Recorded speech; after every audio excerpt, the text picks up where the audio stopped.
नमस्कार दोस्तों, horror world में आपका एक बार फिर से स्वागत है। आप सभी का ऐसे ही प्यार देने के लिए बहुत बहुत धन्यवाद। आज की कहानी बेहद डरावनी और सस्पेंस से भरी है। जानने के लिए कहानी को अंत तक सुने और चैनल को सब्सक्राइब करना और वीडियो को लाइक करना ना भूले। तो चलिए कहानी को शुरू करते हैं।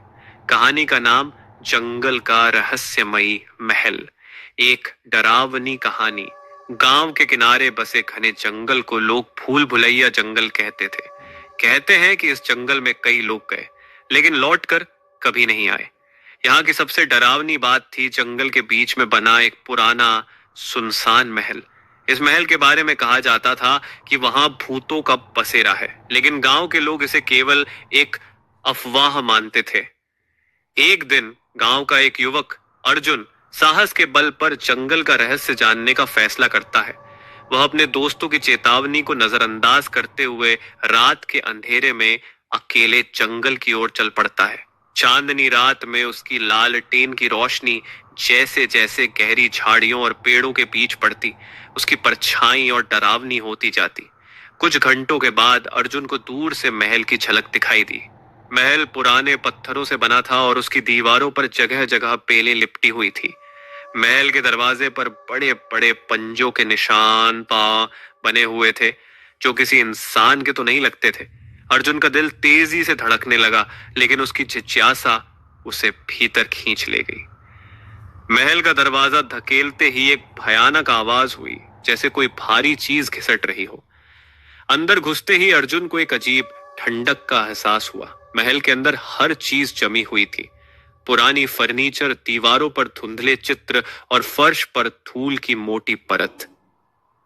जैसे ही अर्जुन आगे बढ़ा, उसे महसूस हुआ कि कोई उसके पीछे चल रहा है।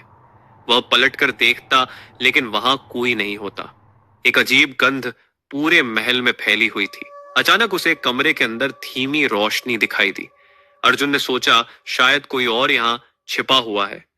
अर्जुन जब उस कमरे में पहुंचा तो उसने देखा कि वहां एक बड़ा दर्पण था। दर्पण की सतह से धीमे धीमे सफेद धुआं निकल रहा था। अर्जुन ने जैसे ही दर्पण को छुआ, उसकी आंखों के सामने अजीब अजीब दृश्य तैरने लगे। उसे दिखा कि इस महल में सैकड़ों साल पहले एक राजा और उसकी रानी रहते थे। राजा बहुत क्रूर था और उसने कई लोगों को बेवजह मौत के घाट उतारा था। कहा जाता है कि मरने वालों की आत्माओं ने इस महल को श्राप दे दिया था। तभी अर्जुन को एक भयानक चीख सुनाई दी। वह डर के मारे पीछे हट गया, लेकिन जैसे ही वह बाहर जाने को मुड़ा, दर्पण से एक सफेद आकृति बाहर निकली। यह एक औरत की आत्मा थी, जिसकी आंखें जलती हुई लाल थीं। अर्जुन ने खुद को संभालते हुए दौड़ लगाई।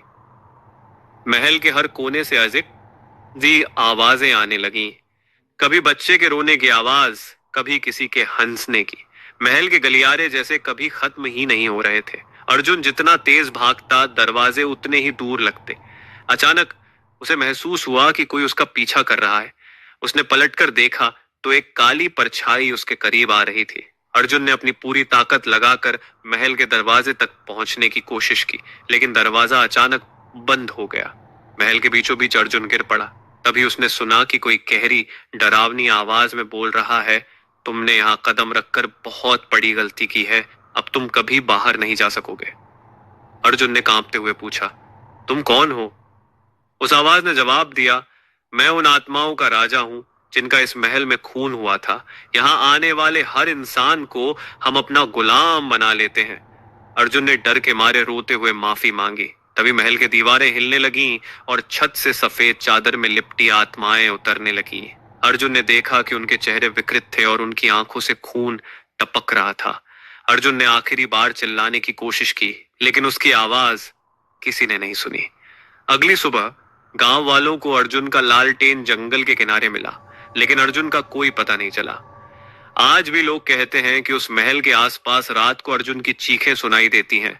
जो भी उस जंगल में जाता है, उसे अर्जुन के भागने की आवाज और उसकी परछाई दिखाई देती है। गांव वालों ने उस जंगल के पास जाना छोड़ दिया है, लेकिन महल अब भी वहीं खड़ा है, अपने अगले शिकार का इंतजार करते हुए। यह कहानी सिर्फ कल्पना पर आधारित है। यदि आपको डर लगा तो अकेले जंगल में जाने से बचें।